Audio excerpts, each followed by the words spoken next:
get going if that's okay. Who are we missing? Anyone? Ricky's here. Is Alice coming? Okay. So it's around 6 o'clock. So tonight, we don't have a massive amount of stuff to do, but we do have some important stuff to go over. We're going to, primarily tonight our goal is to go over the Brattleboro and Dummerston comments from their boards for the July 12th report, which is the current report. And then we're going to go over proposed timeline, chat about the Vernon vote that happened a couple weeks ago, and then very likely vote on this report, whether we want to send this report to the Board of Ed. Why don't we go ahead and hear from the public first, and then we'll vote on the minutes. Does that make sense? Folks who've never been to one of these meetings, we ask that you fill out, there's a piece of paper that's most likely going around, and if you could put your name and the town you're from. And if you do have comments, please stand up and share your name and what town you're from. Very likely, in fact almost at every meeting, we do leave time at the very end for comments from the public then as well. So does that work for everyone? Let's go ahead. Who's from the public would like to share? You're good? You want to share? Not right now. No, okay. Thank you. Why don't we start, since it looks like there are 3 folks. So why don't you go ahead and please, go, yes, go ahead. Paul Normando, Dummerston. I just had a comment on the minutes from the last meeting where the minutes referred to a discussion that was made, that was had at the Dummerston Forum, and it just said that it was a lively discussion. Well, which it was, but it didn't shed any light on what the discussion was all about. And having attended that meeting, the discussion revolved primarily on please push the pause button, please slow down. That was what I took out of the meeting from the majority of the people who attended that. So I would just like to, minutes that don't say anything don't convey much to the public about what is really going on. So I would encourage whoever's taking minutes to, try to be more topic related rather than trying to, I don't know if they're trying to sanitize, I'm not trying to blame anybody. I'm just trying to say, hey, let's give the essence of the meeting. Okay, thanks. I would imagine that the Dummerston minutes reflect what happened in that meeting, but we can address that concern during this, when we approve or don't approve the minutes. Thank you. The next person? Jody Normando, Dummerston. I had a couple of comments on the minutes too, as well as one other comment. The comments that I had on the minutes were under the work session minutes where you welcomed the public. I kind of question, and I'm not sure of the financials, because it was Sean that said this about Guilford. I kind of question these overall savings. They seem to increase every year, and I was questioning that.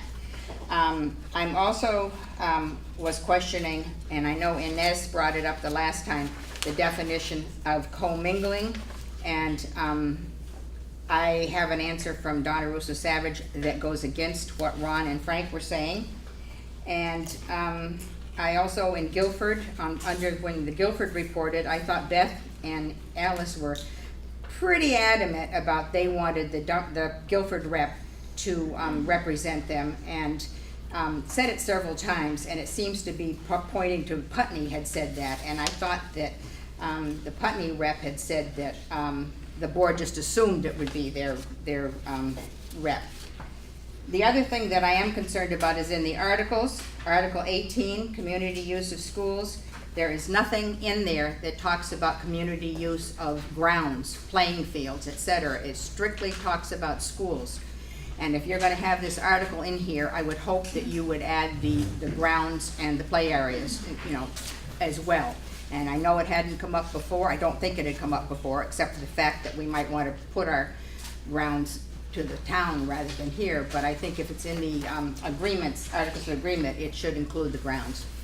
Yeah, I believe school property is what it refers to. It doesn't say school property. Well, Walter Burrow from Vernon. I was checking the Act 46 web pages, looking for, well, let me just ask the question, has the draft language for the November articles for the vote been distributed yet, and are they anywhere? I know it came up in a previous meeting, a short conversation. The 3 article- questions for the article for the November vote? The ballot, you mean? Yes, the ballot. No, we're gonna talk about the ballot tonight and decide whether, when the vote potentially. No, but has the draft language of the 3 parts of the vote, of the ballot, been distributed? No, It hasn't been finalized. no, Okay, thanks. no. Okay, I know we talked about it previously, but I was just wondering if it had gone. No, no. Okay, thanks, Walter. All right, go ahead. I just have, in response to the minutes, I do agree with Jody on that one portion of the minutes. I was hoping we could maybe modify, because I think what my point was is that Guilford felt like we would want the Guilford representative to be our member, and I didn't get that out of the minutes, so I don't know if we could maybe. So note that a little. let's go ahead to talking about, is there a, so we've heard from the public, we're gonna move on to the next section. Is there a motion to approve the minutes? So moved. Second. Okay, let's dig into discussion. You wanna Yeah, clarify that? it was just maybe an additional little. If you can reference which page and paragraph, it would help me a lot, so I don't retain all Here. this. Yeah, sorry about that. Yes, on the very bottom of page 1. No, I'm sorry. Half of page 2, I think. Yeah, I'm just trying to find the line. Did I give you the correct one?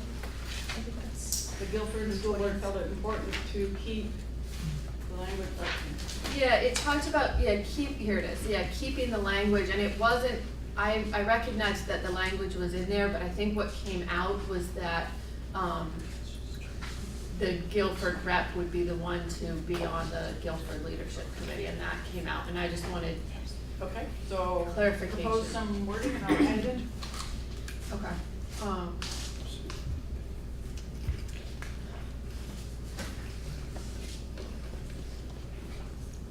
I can't come up with it at the moment, but I can get back to you on it. Is that okay? I think we should approve the minutes tonight if we can.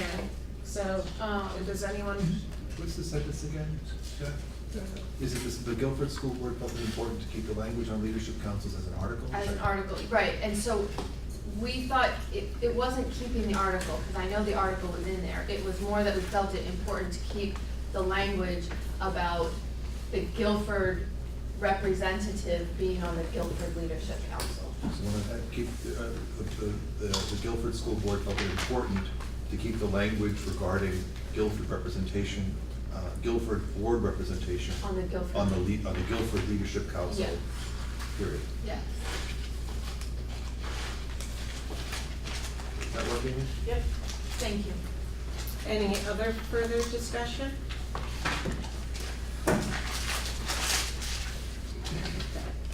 All those in favor? Aye. Any opposed? No? All right, they stand, thank you. Again, Amy, these are always very well done minutes, thank you. Okay, so we're gonna turn to the thick of it. Thank you, everyone, for coming. It's been a long summer, and I know it's been really nice for all of us to have a break for the last couple weeks, within reason. So last time, the report we've been looking at is dated July 12th, 2016. This is the report that the Guilford and the Putney boards looked at and approved as for moving forward. Now we're gonna hear from the Dummerston folks and Brattleboro. Since Brattleboro met just last night, shall we start with you guys? Does it? Sure, go ahead. Well, so they had, it was, I guess to characterize it, it felt like it was very, you guys can all chime in, Amy was able to be there too, Rebecca was there, Jody was there. I thought it was a very respectful, I know this was part of it, tone, with some really very thoughtful and deep questions that people have taken it very much to heart. They wanted to know about some legalities. One we answered right away, which was the EES, making sure we fulfilled the federal requirements of saying that they specifically are, this new unified board would be specifically the recipient of the grant money from the federal government. And Ron has looked into that. But then Ron, I think you took notes on that last part, or Frank, that there was another legality question that we wanted to make sure was in there. Now it's escaping me exactly what it was. You guys, no? No one? Were you guys all there? Yeah, And Ricky. I wasn't. Ian was Were you there. there? Yeah. Becca. Okay. I know it's been. You and I? What was the legality question that they had then? We're bad. Every person's. You know, 6 hours in the meeting will numb your minds. Do you guys Well, remember there are a lot anything of things specific that was came up, I notable? don't Okay. remember what exactly you're. Well, there was one that we said, well, you should probably check with the lawyers on that to make sure, and then it was, It was about the school boards, the extension of terms. that was it. Oh, Thank you, Amy. yeah. Okay, so, Oh, yes. the term. Yeah. Yes.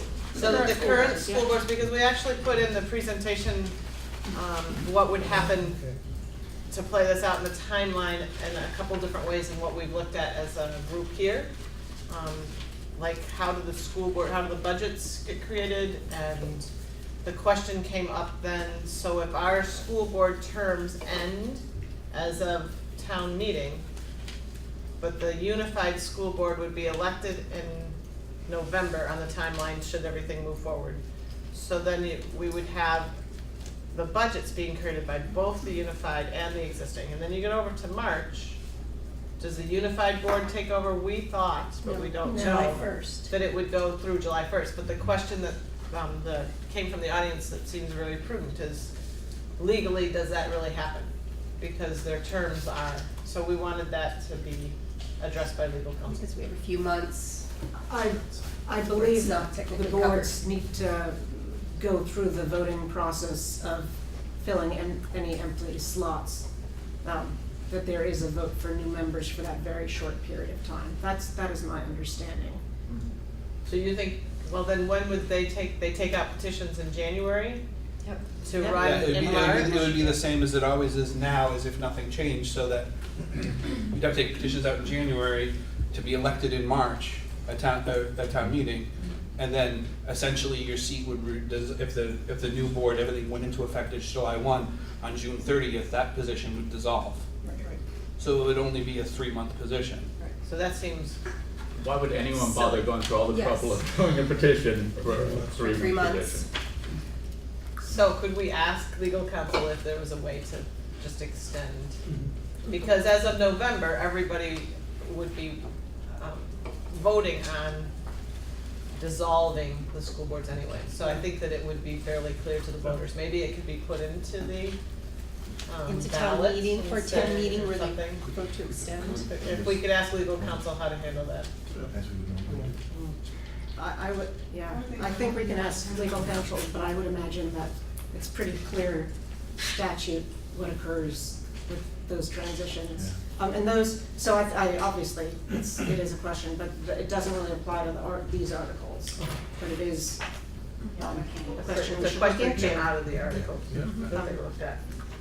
And just, Jill, I just wanna say, I don't think we should assume right now at this moment in our conversation, exactly when the vote would be. We've been talking about November, but, based on several conversations we've had the last couple of days, it might make sense to, if this were to move forward, to have it a little later in the year. But again, I don't wanna dig into that right now, cause this is, But, and everything we Conversations presented last on. night said if approved, so it's not Yeah. like we.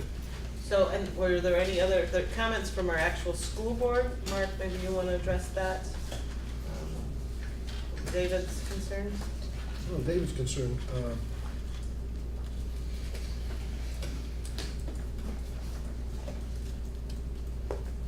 was perhaps putting this off, final vote off for a little bit until more information was found out about what the actual cost savings would be and where the money was coming from for that, or if there were going to be any additional costs that we could not see or forecast at the time. So he wanted to delay the actual vote of accepting or forwarding this to the state board of education. Are there any other towns from our school board meeting that? Does that sound all right? Yeah. I mean, we did approve the articles, but it was a 3-2 vote. So it was not obviously unanimous. Okay, so that sums up the community forum and our school board meeting, which started at 3 and ended at about 8:30. 9 o'clock, yeah.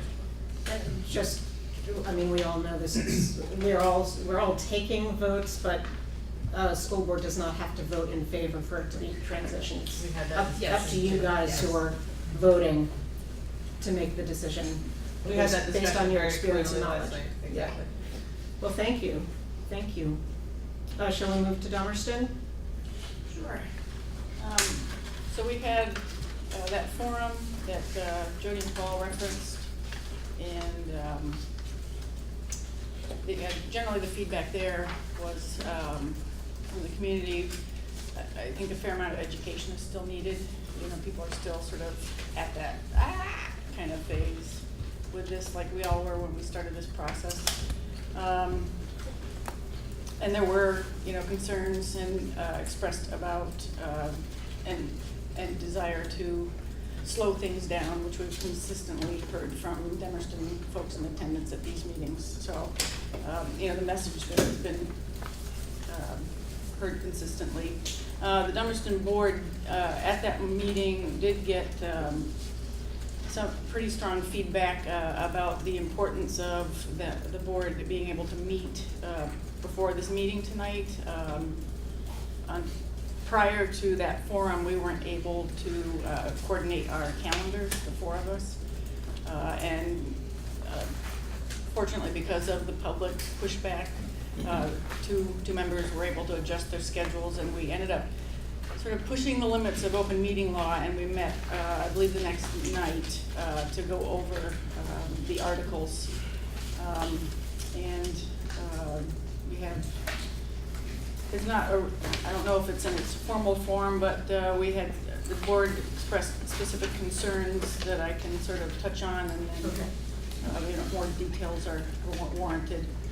We did take a vote on it, and it was 1-3 in favor of moving forward. Well, 1-3, I mean, the board did not vote for it, there was 1 vote for and 3 votes against. That's what I said. Okay. There was a concern about Article 6C, wondering if we shouldn't add wording about future gifts. If someone gives a gift to a specific school within a unified district, ensuring that that gift would, you know, not be diverted someplace else. And then members also continue to have concerns. Sorry, can I ask a question? Doesn't Dummerston have an endowment? They do, but it's a separate 501c3. As is Brattleboro. And I think. Putney has one too. But it says So if a donation is made, it could go to the 501c3 because we've said those are staying separate. Yeah. Yep. So that would clarify that question. what if somebody wanted to leave a scholarship though? Because it says, And it needs to be given through the endowment. In order to keep money separate, I think it goes to the endowment. And if Guilford doesn't have an endowment, that probably creates a slight problem for Guilford, but Oh, they certainly. you could create one, yeah. But otherwise, to me, it kind of negates the effort that we're making. This is a unified school. Yes. And so, but I understand too, if somebody is trying to leave a specific gift to one specific town, we have that mechanism already in place in the endowment. It's on the top of page 6 under restricted funds. The last sentence says scholarship funds, endowments, capital funds, or like accounts held by the school district prior to 2017 that have specific conditions of use will be used in accordance with those provisions. We added the specifics to answer Yes. those questions earlier. Yeah. So just to go along that for a minute, just as we were talking about Guilford, so Guilford does not have that. I wonder if that's something, it would make sense that you would probably want something like that. Right. And I wonder if there's a way in which we could put something in the article that would, or, Well, but Guilford has plenty of time over the next couple of months, if this was moving forward, to, I think that would be something that would be important. Yeah. It's relatively simple to. yeah. Thanks, Lawyer Andy. would say it's relatively Yeah. The rest of us might. So, there were concerns, that we've heard before about taking on an individual district debt being assumed by everyone in a unified district, with all the capital funds being retained by the individual districts. So I think that was more the concern about, the capital plans. Dummerston really doesn't have any capital plan anymore. We've had the, like $1,200. Yeah, versus, we're probably in the weakest position in that respect. So, and conversely, if you look at it, we have the most to gain from that by becoming part of the unified district, because we wouldn't have to incur solely the debt of any major repair. But also we're taking on debt. We don't have capital, but we don't have debt. We're kind of a even keel. So by taking on the debt, but not having capital to dedicate to our school and really having things that need to get done, that's sort of the concern. That okay, we're all taking all the capital and massing it together that exists in capital plans and figuring out what school needs it in a consolidated district, then it makes sense to take on the debt. But if because we're only taking on the debt and not the capital, and we're sort of a flat line in terms of our balance sheet, in terms of that, it feels a little different. Frank, could you specify how much Brattleboro brings to the table? Yeah, so that's a good point in terms of, all of our towns are members of Brattleboro Union High School, and that's really the only substantial debt there is. So you already have that debt. That wouldn't be new. The only exception to that is Putney, and this is a document we looked at, a few months ago. Putney is the only district that does have about $800,000 worth of debt that would, it would be new to the union. So, but on the other hand, when we look at that balance sheet data again, there's far more than 800,000 in capital reserves in the system. Like Brattleboro Town will have 600,000. Brattleboro Union has about that amount. So just those two districts alone outweigh, if you're doing a balance sheet analysis, outweigh the new debt that Putney would bring. So, but they keep their capital funds, so that's the difference. It's not a balance sheet of the unified district if the capital funds aren't being merged. That's the concern. That's really the crux of the concern. It's not a balance sheet that evens out because people keep their capital funds. Well, it really is so. If you imagine the unified board and what their charge will be, they're going to be addressing needs at each school building, and so it's not like they're going to say, well, you have no capital reserve in your building, we're not going to attend to the need there. It really is just a time frame of how funds are expended. It's really not about and as we've seen in the overall analysis of a unified budget, we're going to see a lower tax rate, particularly for Dummerston, and that reflects taking on the debt, and meaning the debt service. And that's what really matters, is it's the principal and interest payment. So when you get it down to what does it mean to the taxpayer, Dummerston is in the position to gain the most from this merger. So would it be reasonable to assume then if, say, Town Z had $1 million capital funds for their capital plan, that then, and Dummerston had nothing, but Town Z also had $1 million in debt that we'd assumed.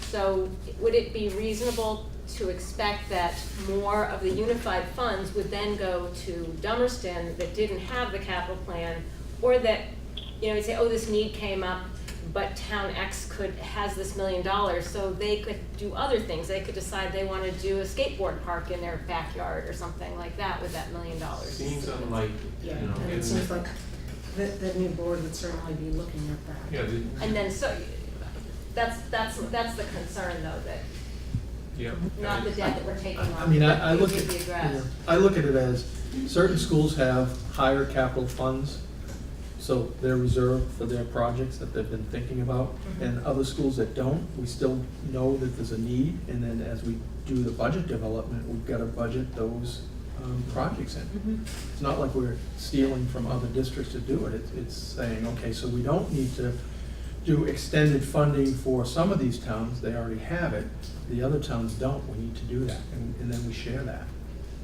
And I guess that's the point I wanted to get to. That's, I think, the thing that we needed to hear a little bit, that it isn't that, oh, we'll only have X amount, and so other people, other schools would be able to do their capital plan, but if there's a budget crunch, it wouldn't be. Yeah, I don't recall that, I mean, I was at that meeting, I don't recall that conversation. It was from a previous meeting from. No. So, yeah, I never expected that if the Dummerston needed like a roof repair, if we were to come together, that it would be put off because we didn't have any capital plan. It would just, yeah, it would still happen. Yeah. And it would just be a lot less painful, Yeah. Financially. So. But Thanks, Amy. One of the things that came out, I think, last night real clearly in the Brattleboro forum, to me anyway, that Brattleboro already thinks like this, because we have 3 elementary schools plus the EES buildings. So I guess those thoughts, it's just sometimes flabbergasts me that those types of thoughts come up, because we never sit down and say, well, gee, Oak Grove doesn't have that many kids and doesn't bring in that much tax revenue, so we're not going to replace the boiler. I mean, I think it doesn't go to replace the boiler. I think it goes to like, okay, everybody's boiler's gonna get replaced, or everybody's gonna have these base repairs that you need to survive, but if somebody's got $500,000 of a capital plan to do something really cool, and then they can do that and still get their boiler replaced, where it's not that equivalent. It's a little different than what you're talking about, but I don't think that rain is gonna be dripping in. Maybe we never have anything really cool planned then. Because basically our capital plan To fix the boiler. I mean, our capital plan for all the years I've been on have been for really specific things. Yeah, fix that 1927. And they come up with, there's a lot of money that's spent on these really specific things. Toilets. We did toilets Yes, this year, did you no do problem. toilets in Oak Grove? It's not part of the There's tour. things like a tennis court, that's what it comes down to. I mean, that's sort of crazy, but, because it's not this demographic, but just in terms of looking, oh, we wanna redo our whole art room, like, well, wouldn't that be nice? Is that gonna be raised against, capital? Those thoughts have never gone through my mind. Those are the things that strike me really funny when we get into these conversations, because I've never ever thought about any of this merger in that way. It was unified, so that means we take care of everybody and everybody's money's coming for Right, that and just, it's purpose. the difference of holding back the capital and taking on the debt. That's where it's just a little funky to me that if I would merge another company, it would really, really be merged, and the only thing we're not merging is our capital funds. I So guess we I'm have going think to about more it. of the gist of it, because the concern too, I mean, the other concerns are like, so we may have to make sure that we're gonna use the school property. Well, I don't know, when I say school, I figure it's the school, all of it, and the concerns that come out are astonishing to me, that wouldn't be thought through in the same way. It's just a comment, I don't know. Yeah, and I think personally, if that was the mentality of this study committee, I would have a lot of issues going forward. As I think we all would. Yeah, so anyways, continuing on, let's see, Article 7, we would like Dummerston, the board, and again, this wasn't unanimous, but they prefer language in Article 7D that would retain local control over school closure and grade movement, even though, you know, we've had significant conversation about those. And there's some, let's see, in Article 8, excuse me, this was a bit of a surprise to me at the meeting that we had, but there would seem to be support for more of a proportional model. There was some new information or research done by some of the members about the at-large model, and it suppressing a minority voice. So that's where that concern came from. But they felt like you would, I mean, that's why we went to this, so you wouldn't be repressing the minority voice, I don't So, yes, so the comment is Dummerston completely appreciates, and I said that the at-large voting system was done to not suppress the minority vote. And we absolutely, I said that the study committee has done this not to suppress the minority vote. I'm not a voting specialist, and it was brought to my attention that actually an at-large system was struck down in the Voters' Right Act of 1964, that it's actually considered to be the way to suppress the minority vote, ironically, which I was not told until the end of the last study committee meeting. And so I did my own research on that, and sure enough, nonpartisan organizations, everywhere you read about this, an at-large system, because you don't get somebody at the table who's actually voted on by the local board. At-large minority systems have been struck down by the Supreme Court. They're lobbied against all the time because it's a way of really suppressing the minority vote. So that concern was brought to the table by many people at our forum, and I had researched this and said, yes, so I want to bring it to the study committee to say, we totally appreciate the sentiment of at-large voting, but surprise, it's actually more discriminating, more suppressing of a minority voice than a Can you explain how? Because because Brattleboro will be the vote of, because Brattleboro is so proportionally larger here, that they will vote on the Dummerston rep. So the will of Dummerston voters, or any minority, the will of any minority to have their representative chosen and speak for who they represent will be gone. It will be decided by the majority. Fairvote.org, which is a nonpartisan organization, has a whole white paper on it, but I have a copy somewhere in my pile here that I would share with you. It's referred to by the Supreme Court all the time that things have been done in federal voting to assure that minorities are voted in at-large systems so that, you know, racial minorities don't get a vote. So it's fascinating to me to find that out, and I think it just needs to, you know. So is it Dummerston saying that we should be reconsidering that you don't want the way we put it together? Dummerston is one small town voice, but I think we feel that this concern should be brought up for the benefit of all the people in the room who have gone to a system to try to not suppress the minority vote, which apparently, by people who understand this, say it does. Well, so we have talked about this at great length. And I'll remind us all that if we were doing it by proportion, the smaller towns would have one member at the table, and Brattleboro would have 6, perhaps even 7, I don't know. So 6. So I do feel like we have talked about this a great deal. And that was with Vernon being in it, that would be. No, well, that was, when Vernon was in it, it would be 5, 1, 1, 1, 1, all 4 towns. Three But and with two Vernon others. out of it, it would, proportionality would give the extra 6th vote to Brattleboro. So it's even more. More one-sided. So as a practical matter, what you're saying is the issue around suppression of vote is irrelevant in that your worst case scenario is a 1 vote representative in Dummerston under an at-large format you have the opportunity to have more than one. But So that vote is determined by the voters of the entire union. The- And the that- at-large, yes. I know we've talked about it. It's not something I'm an expert, I don't think anybody in here is an expert on it, but this is what at-large versus, because you don't have somebody at the table that was voted on by that minority. It was voted on by the majority. But as a practical matter, you have an assurance that you're gonna have at least one member under this format, and you have the opportunity to have more than one member. You do not have that scenario, does not exist if you go with a proportional vote. So But it's just a simple I practical. think I know what Christina's saying. She's saying that if the Dummerston voters vote for the majority of their populace vote and want candidate A, and then everybody else in the district votes for candidate B, the Dummerston populace who voted for A and that's who they want, they now have B. And an important addition to that, because that's exactly it, candidate B maybe lives in Dummerston or Guilford or whatever town, but is campaigning in Brattleboro, is campaigning to say, I'll represent you, Brattleboro, even though I live in Dummerston.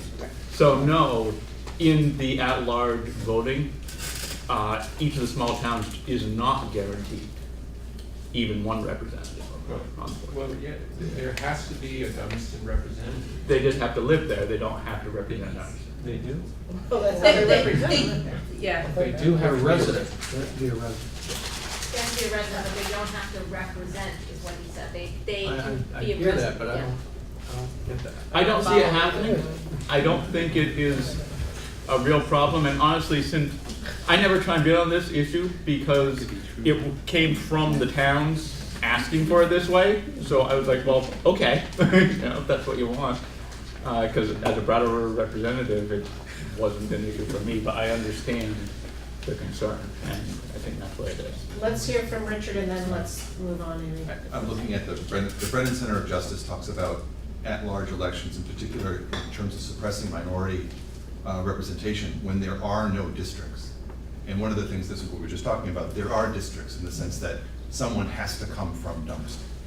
Whereas in this discussion around suppression of minority vote through at-large representation, it's a way of suppressing the minority completely from the election. So I haven't read your article, but it was brought to my attention by members in town and by people that know more about it than I do, and then I did my research, and have several articles. So, and I kind of get it, and I think people are getting it here. We have been through the cycle of talking about this 15 times.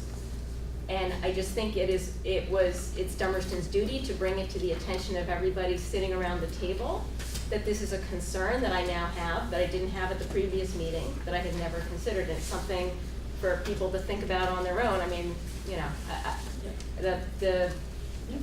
we're steamrolling, we're getting through this. I appreciate that, but I do think we as a board thought, well, we should bring it to the attention of everybody at the table, that what was done with the best of intentions may not have the outcome we expected. The three of us, the Brattleboro Town School Board, we're happy with whichever you want. Be clear. I feel like this is a smaller outlying town concern, and I don't want it to seem like we're trying to push either side, so whatever you all want.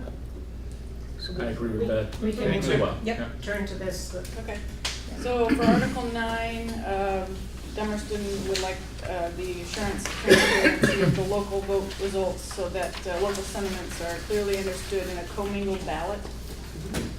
So this specifically is the commingled, the definition of commingling. They didn't want to have a vote be, a town vote be masked and not be evident, so. Article 13, they request that they'd like to see the leadership councils specified as part of the local input for policy and budget development. I personally thought that was in there already under we talked a lot about the leadership, but this was under Article 13, not 15. which is the leadership councils. Article 14, community sentiment,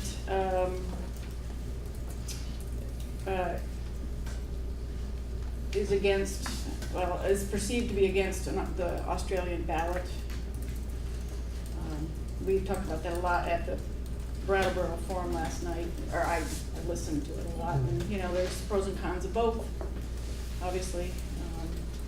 And there is a strong feeling among the folks that have attended the numerous forums in Dummerston and the school board meetings to discuss Act 46 about preservation of town, the school portion of town meeting. So Dummerston prefers to have not an Australian ballot? What was the preference? Well, you know, honestly, I think it's hard to say what the preference is based on, you know, very limited input that we've had. This wasn't a specific question, I don't think, on the survey. That was not on the survey. So we don't have any type of feedback on that, but, you know, there is concern about, you know, keeping the tradition of town meeting.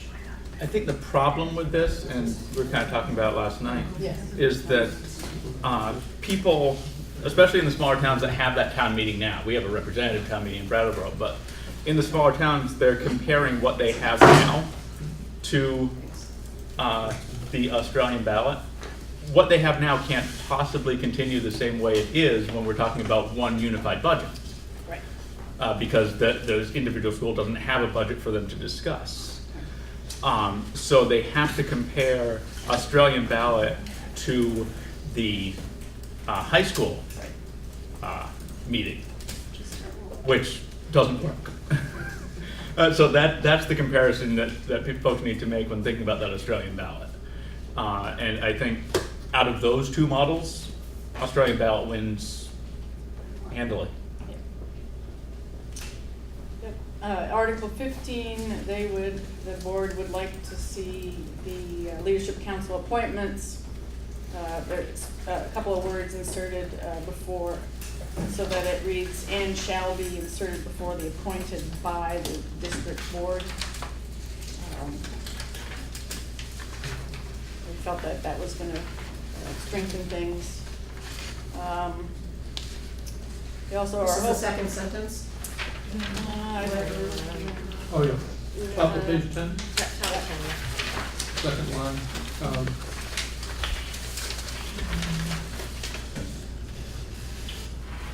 And shall be appointed by the district board. Yeah.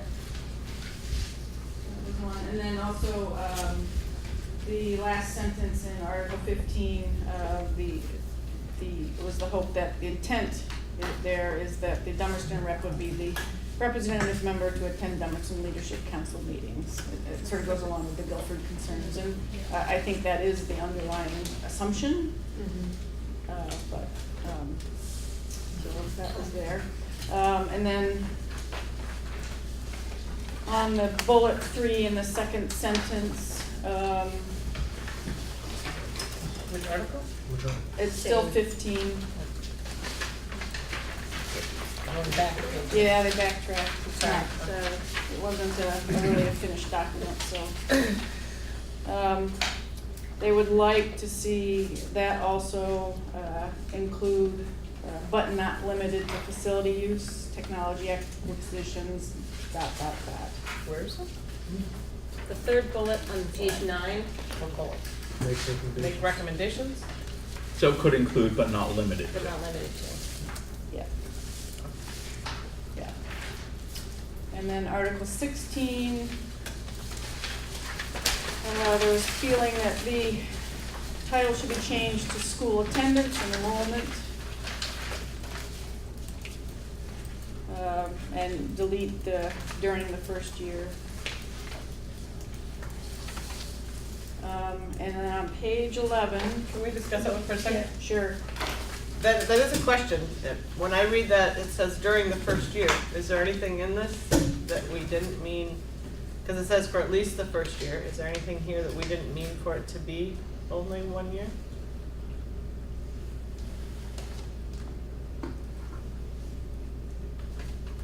I mean, there are, actually in the wording of the Article 2 there, the Dummerston Board was suggesting striking the first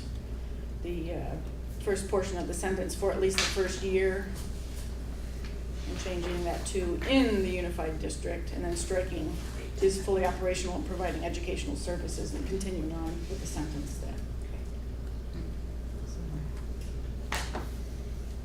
But I'd like to hear others' opinions on that, because I'm not sure why we put it as during the first year. Well, because this is, basically, this is the thing with being able to move students around to different schools, which we're presenting as a benefit of merger. This proposal would remove that, because basically this article says that we're not gonna be moving people around at all in the first year. We'll start at the second That's what I year. thought the difference was, yeah. So pulling out the first year thing negates one of the big benefits that we're Right. presenting. Article 17 of the school choice, so that's how students move. So if we did that, these two articles would directly oppose each Right, other. so we wouldn't need Article 16 if we have 17. But I thought, Ron, perhaps this appeared that during the first year, we didn't want to have a lot of people using school choice, and then after that, Right, I thought that's why that showed up. I think so. And then the unified board develops a policy that allows for that movement. Though it does seem to me that if we wanted to clarify the intent of these two, Article 16 and 17 could be a single article.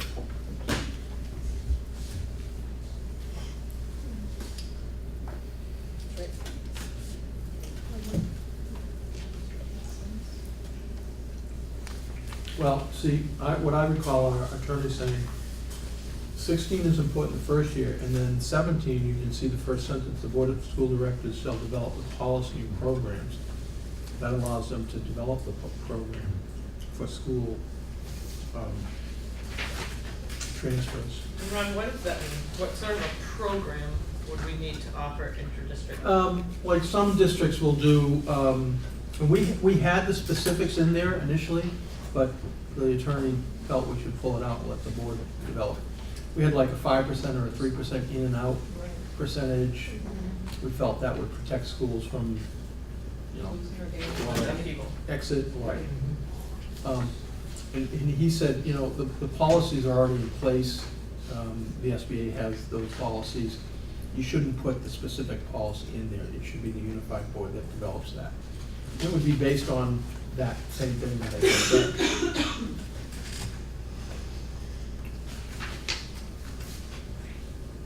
So I guess I repeat the question though. That's a policy, so what sort of a program is there? I mean, it makes it sound like there's a raffle program and the first top 5 winners get to choose. Some schools have like a charter school concept as a program, so it's an art school or science magnet school type thing. So it doesn't limit the board from. So if we wanted to do that at some point, that's why it's And then on page 11, members of the board felt that this page should have a disclaimer that income sensitivity has not been factored into the numbers. And then also, there was a question about the $2.9 million total at the bottom, if that was what that total was from.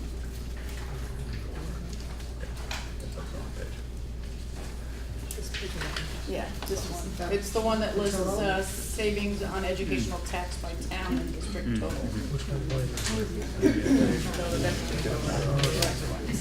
back. Do you want to explain that, Fran? I don't know it. Oh. Explain it. We'll share.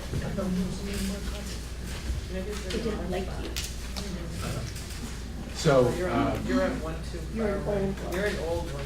what this Well, chart let's hear from Fran. reflects is the analysis that Sean Murphy provided, which simply identifies the grand list of each district,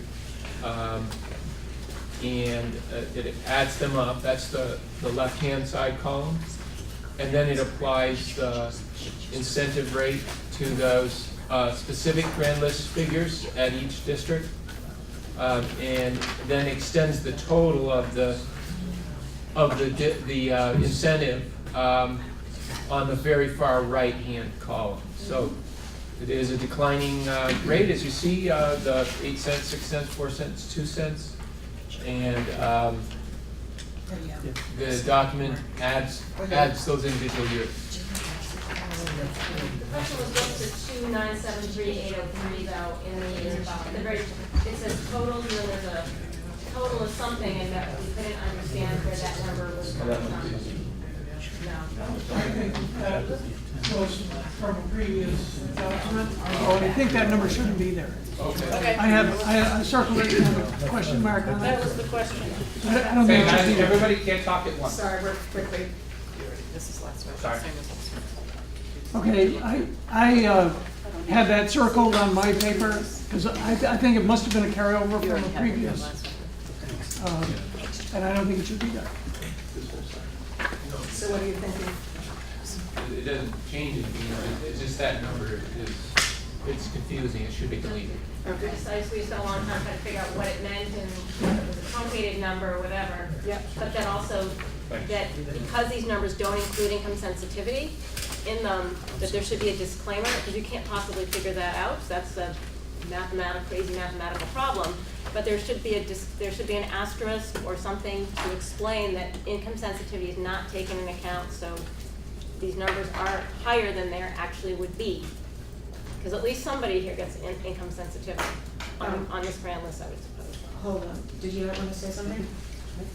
Do you have anything else, or is that for the rest of your list? We'll come back to this. There was just, the sentiment of the board is that, you know, the Dummerston community does want to improve what we offer to students and how we offer it. And maintain the valuable involvement of our community in our local school. And in general, it seems like there is interest in finding a way forward, but not overwhelming, as the vote indicated, support of this article. Thanks, Amy. Okay, I'm gonna suggest 3 easy fixes to address some of the things you're talking about. What you were just referencing, the bottom of page 11, take out that total. And then, Ron, can you talk Page us? 9, I would say under the second bullet on the bottom of page 9, provide recommendations to the district for budget development, capital investments, and continue that. Because I think that was really the intent for this leadership council to advise on budget. Okay. So, And that doesn't change the budget meaning. development. Yeah. The next bullet, this last sentence there, recommendations could include but not limited to facility use, technology acquisition, and school-based activities. So I'd insert that. Okay. On page 10, second line, 3 community members nominated at town meeting and shall be appointed by, I mean, it says, and appointed by the, but we could just add, and shall be appointed by the district board. Why? I don't know, I think Because it's Someone really wanted- clear. they're nominated by town meeting, but then they're appointed by the district board, and so it's not a clear connection that we are nominating the people that they have to appoint. If you read that sentence, we just want it to be clear that that's what would happen, because there's 2 ways to read that sentence if you look at it for a little bit. They're nominated at town meeting, and then they're appointed, but they are not necessarily appointed. So if the shall be makes it clear that the people that are nominated should be appointed. We just take a picture of the 3 or 2, Richard. No, I'm sorry, I'm just trying to, The face of He's the linguist expert. I don't see the difference. I can kind of hear what you're suggesting, but I think that the normal reading would be, I don't have an opposition, it just seems like adding more words that don't really clarify, but I'm okay with that. Is anyone not okay with it? Because I think it can go either way. Makes All right. somebody happy, then Makes them, yeah, so we'll add those. All right, well, the next one was, for your consideration, the last sentence of the next paragraph. The district board shall regularly send at least one representative member to the individual leadership council meetings. The way it is shall send a representative. And you're asking to say at least one? So I think the question was to say Dummerston goes to Yeah. Dummerston. They want our own rep to go to our But own. didn't the legal people say we couldn't do that? Now, the legal people said that there could be a legal challenge to that. Right. So They didn't say that we recommend- couldn't do it, they recommended that we don't do it, and they did, and they didn't like us saying that we wanted to do Yeah, it. but the intent is that the Dummerston rep is gonna go to the Dummerston School Advisory Council. So what I understand is if we write it in, the legal people won't like it. Right. If we leave it the way it is, and that's the intent, it will probably happen. And then we deal with it in a policy level Yeah. with a new unified board, Yeah. then, yeah. And set that as an expectation. I mean, honestly, I can't imagine a circumstance where you wouldn't do it that way anyways. Right. I can, the only one that comes up to me is Brattleboro, because there's 3 people, and there's 3 elementary schools plus early Head Start. Well, that's why the at-large people would have to do the Would ones fill in that cross town lines, i.e. the high school, the middle school, the career center, EES. And there might be some, thinking about Ian's comment, there might be some reason that we can't think of now, but if they were to decide to do it, I would want to give them the opportunity to do it for a really good reason, that Yeah. the Dummerston rep would also. Because I think we talked about that when we discussed it, is there could be some reason that Something I can't see. That I can't see. where- Well, I can see right now, the EES type thing, if there's an at-large member from, I don't know, that it doesn't make sense to go to one of those as an at-large, and they would prefer to go someplace else. So maybe the Dummerston, Which is, but this is exactly why I had suggested a long time ago that we specify this. And it's but the taken legal away. people don't. The legal people don't like it. Remember you wanted language and their language was no. Right, I do remember. And they're very clear eventually on that. Yeah. They just have to be reminded that they work for us. Our leaders know the intent of what our We're wishes paying them. are, and we're gonna assume that our leaders are gonna follow through with what we wish. But they don't control it, it's the. No, but I think as a. a super board, we all know the original intent. And I can only hope that everyone would uphold. I think we all would understand that Yeah. whatever board is created, that they will recognize that intent, and I would be surprised if not, if there weren't a number of people on this Right. committee that were at least Absolutely. Initially That's what I'm on saying. that board. And it seems like doing it any other way than having the town representative is overcomplicating your own life. It's like, why? Why would anyone actually do that? That's So- a point, I agree very much. So Amy, Yes. of the list that you have brought to us from the board, we've talked about some, we've talked about all of them. We've changed some. Which would you like us to revisit right now? I think the ones that we took care of, a lot of the other ones, they're issues that we as a study committee have addressed at length. And really the articles represent a compromise that we all thought our communities could work together with. So, not Frank, Ron was there when we had our short notice meeting, and really, I thought it was telling at the end when Ron asked point blank, is there, anything in here that, the Dummerston board would support, and specific members said no, they would not support it going forward. So even with the changes, I'm sorry, even with all these changes that we've, there were certain members that just didn't feel it should move forward. Do you want to speak, Ron? Yeah. 16 and 17, to me, I think those were issues that we should look at and clarify. The first year and school choice deal. Yeah, Just to make sure I'll everybody's. reiterate with our attorney, but I think he provided this to make sure that there was a distinction with policy from the new board in 17. But I'll check. Okay. So I suggest we go ahead with, yeah?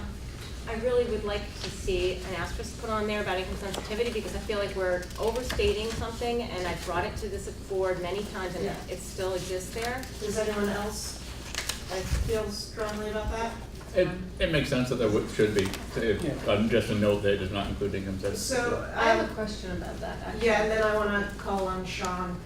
Isn't, although those numbers don't represent income sensitivity, isn't income sensitivity impacted by the same ratio as everybody else?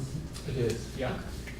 So what, so you would like to see the No, asterisk or no? it doesn't matter to me. I mean, Right. they're gonna see the same impact.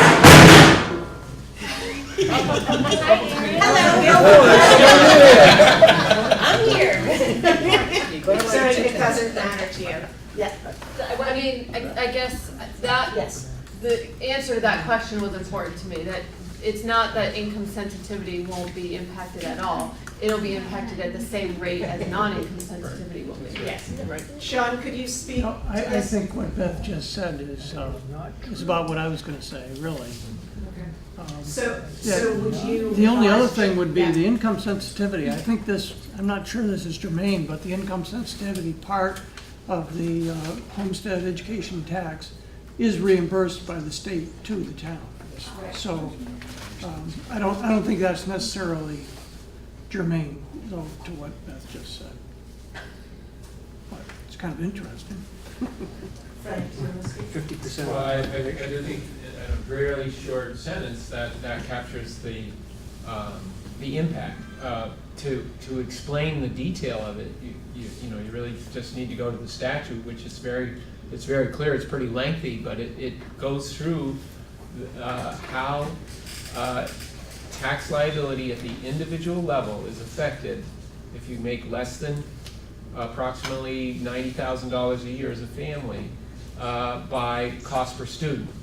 And so what we're saying is the unified system is intended to reduce cost per student. The state is incentivizing the preferred structure, and we have done, as you know, many analyses that show it is expected this unified system will lower costs per student, particularly for Dummerston. And that is directly extended to income sensitized taxpayers. So are you suggesting just to refer to statute at the bottom? I think reference to statute, just if folks are interested in the broader context of school funding, then they can do that, but it really doesn't change that analysis. I think that analysis stands on its own. And do you know the statute number, Frank? I can give it to you. Okay, It's okay. Title 32. So does that work for folks? Well, I Yeah. think the problem is that what we're presenting on this page is a total amount of money that is going to be saved by taxpayers. And that's not accurate because of the income sensitivity. Because this is just a grand total of almost $2 million, but it's not really going to be $2 million in taxpayer savings. It is a straightforward calculation based on a school funding formula that you can look it up in the statute, and you can interpret what this document does in the statute to project what actual tax liability is. There's a lot of other factors that go into that, but that's not the intent of this. This simply illustrates the basic interpretation of the school funding law, which is a tax rate's applied against the town grand list. Well, maybe we should say that then, this Yeah. is a basic. Maybe it's being interpreted as like concrete, like we will save this much money, instead of being interpreted as an example of how the funding formula works. Maybe that's what we need at the bottom, That's is right. Okay, that this so- is an example of, Frank, can you or give an us, illustration of. give us that language so Ron can get it in? He can get it. Okay. Sure. The percentage is not exactly the same on income sensitivity, because the state tax department just came out with that formula a couple weeks ago. So it's not if you're on income sensitivity, you will not save the exact same amount of money, and you're doing amount of money straight across the board. It's a very weird formula that they've come up with, because the statute really didn't plan on this so much with the income sensitivity. So they just came out with a ruling. It took them a year to come out with the ruling as how they're gonna come up with that percentage, and I really do not believe it's the exact same percentage savings if you're on income sensitivity, as I have read that. So I think that suggestion's a good one. Statement that says this illustrates the incentives in proportion to the grand list as referred to in statute. We give that statute. And then we can say, in addition, school funding law provides for an income sensitivity provision. Give that statute as well. If you wanted another statement, it could be that these figures do not project actual tax liability. They're simply an illustration of school funding. That's perfect. Make sure we put it about 6.6. Remember those? That's the way the legal things go in, right? I thought it All was right, smaller. thank you, Fred. Okay, anything else? Amy, are we good? Yeah, I think we're good. Unless you have Well, something. the commingled situation that Frank had told us before, that town clerks would have a commingled, towns would understand their ballot count, but according to Jody, she has communication from Donna Russo Savage that towns would not have, would not know, if their town didn't support something, there'd be no way to recover that information. So I don't know what the true answer is, but Jody had mentioned she had communication. Voted, counted ballots, and I Yeah, don't see so what's I happening. just looked at the statutes online, we can all do that. And there is a clear definition of commingled and non-commingled. So the commingled is essentially the town clerk and the Board of Civil Authority are instructed not to identify the vote by town. Apparently that's common practice that they do, but the statute says they're instructed to, you can verify the votes in the sealed box against your grand list, but you're, against your voter list, your checklist, but you're not supposed to do that for the purposes of identifying the outcome of the election. So commingled, technically, according to statute, it's pretty clear. It says the ballot clerks can verify against the checklist, but then they're supposed to seal the box back up. In our case, 4 towns would forward 4 sealed box to the union clerk, dump it into a table, union clerk counts all of the ballots, doesn't identify a town, and the majority of those ballots dictate the outcome of the budget vote. So that's commingled. And then if you vote to not commingle, then it's what I'm more familiar with, which is each town clerk counts the ballots. It is known what those counts are, yes and no's. It's forwarded. It's still the same result in that the majority yeses versus no's determine the outcome of the question. Anyone else before Jim? Okay, you're up. I'm curious as to why that's so important. What would Dummerston do if Dummerston was the only one that voted no on something?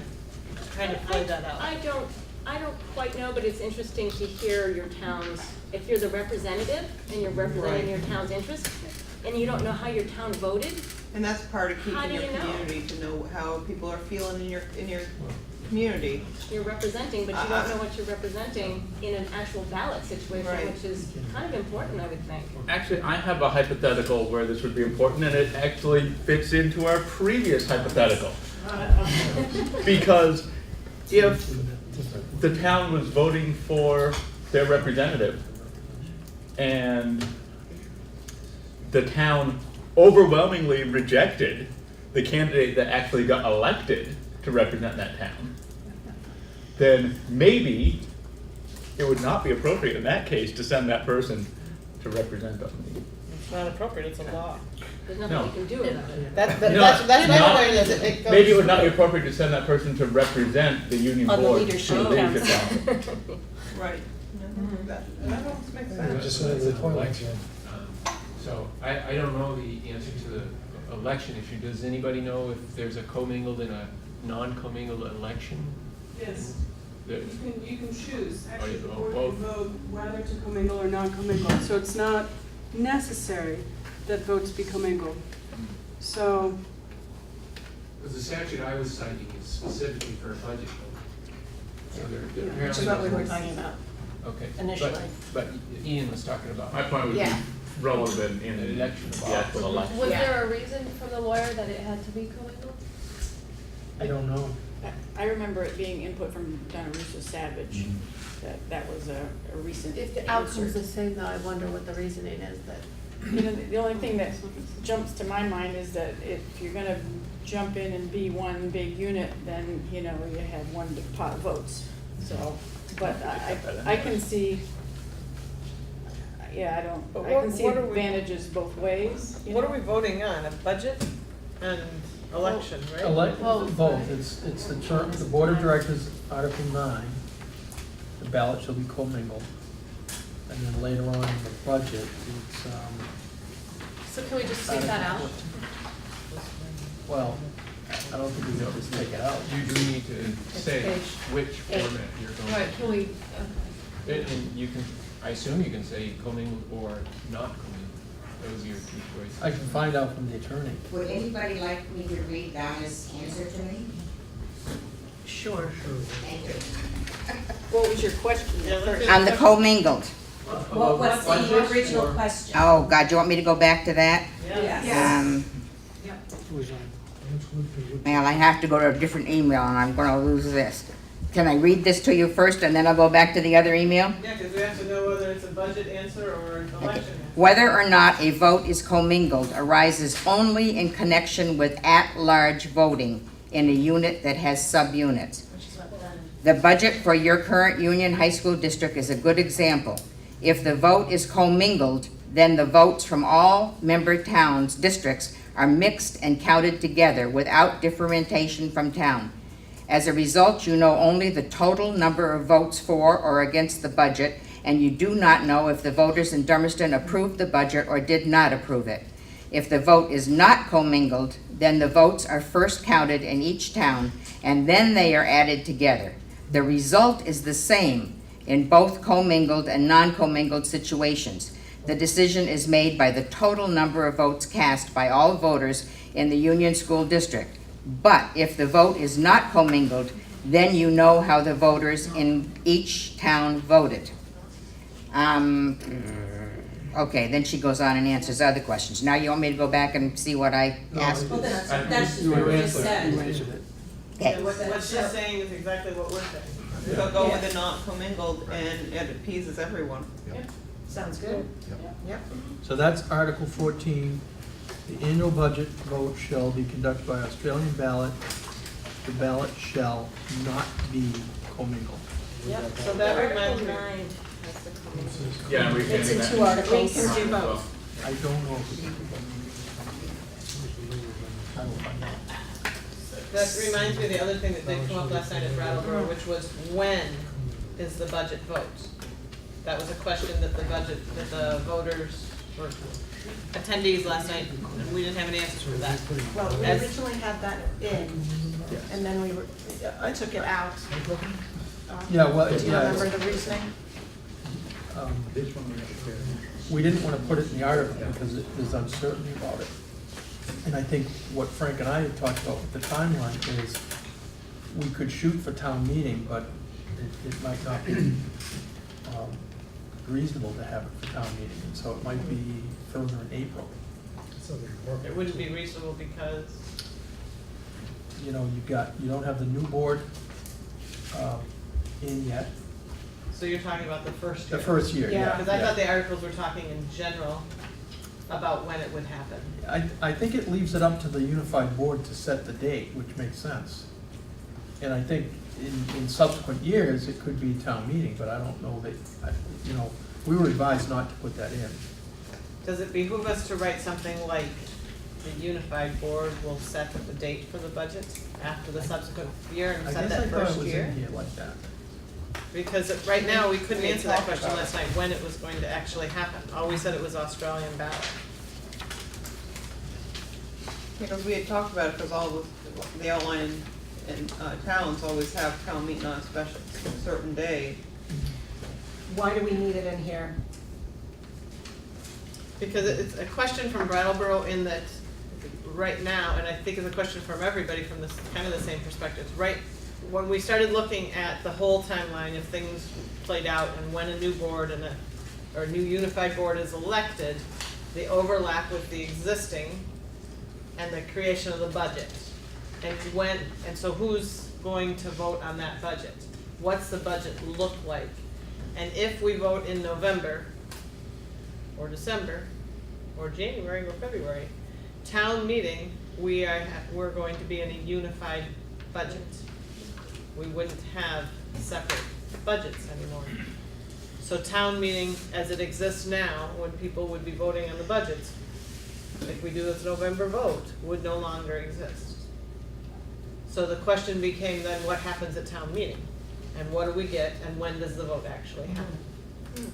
So that's why people were asking the question and laying it out, when do each of these steps happen? It's one thing to say July 1st, everything becomes operational, but that involves central office much more than it involves the voter, and people were curious on the voter side.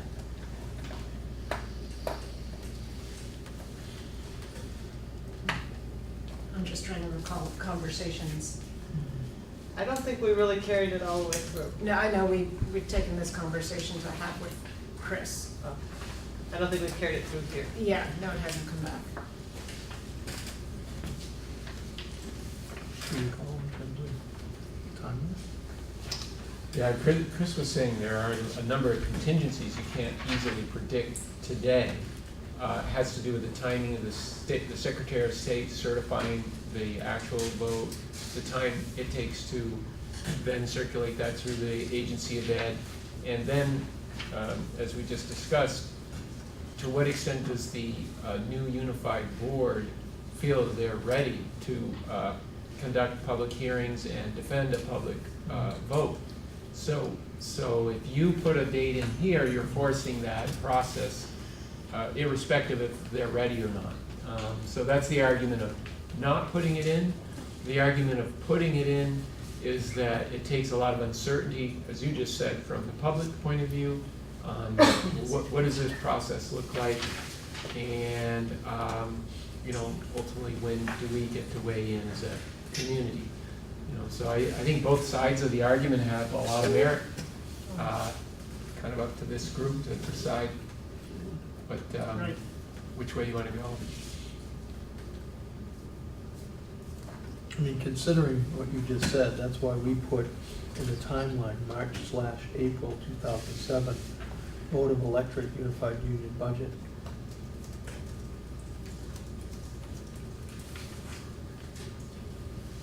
But then you're making the supposition in there that it's Australian ballot and it's not at town meeting. No, it's Australian ballot in the articles, Uh-huh. and we're not saying in the article exactly when it is. But it's not at town meeting as it is now It because couldn't. it's Australian ballot. There could be a town meeting, Australian ballot. At the beginning of the day, no discussion. That's the Right, only right, you would not have, you'd have to have pre-town meetings to discuss the budget. My own personal thing is I think we owe it to the voters to make that decision and make that clear to people. But I don't think you can put dates in here until we know if it's voted on, when we're voting on it. We could put dates further out. You're up in your, But I don't think dates, no, dates aren't I don't think dates matter, per se.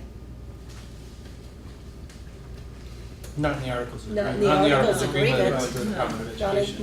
in the Articles of Agreement. So voters are happy to just hear, you're not gonna have it at town meeting and it'll be Australian ballot, probably not at town meeting. Well, I'm trying to figure out what you're trying to accomplish. If it's at town meeting, they're not gonna be able to talk about it, so there'd be pre-town meeting discussions. And if it's not at town meeting, you could have discussions at town meeting, and then 3 weeks later, whatever, second. But in efforts to save money for the communities, it would be like Guilford does, we have their pre-town meeting, and then you do the vote town meeting day, which really is quite successful. You have a lot of conversation, and I think that's the right way to do it, So- would be my, So that could happen, I just don't think we should put it in the articles, because the Not as first far as year it may dates. not happen. right. But the intent would be to probably continue to do it on, quote, town meeting day. You're in agreement? Have any of you thrown that out at your meeting yet? Because I threw that out last night, so you won't be doing this, and all the town people that were there were like, oh, wait a minute, that really changes how this process works. That made it very real to people, I think. To suddenly think But I through also how it think that works. if they know that they're going to have a pre-town meeting where they have discussion, I think it will satisfy a lot of people's feelings of, that feeling. They can at least have some say at that point in time, or ask questions. So here's an interesting question. Brattleboro town meeting is different than the other Right, towns' so town we meeting.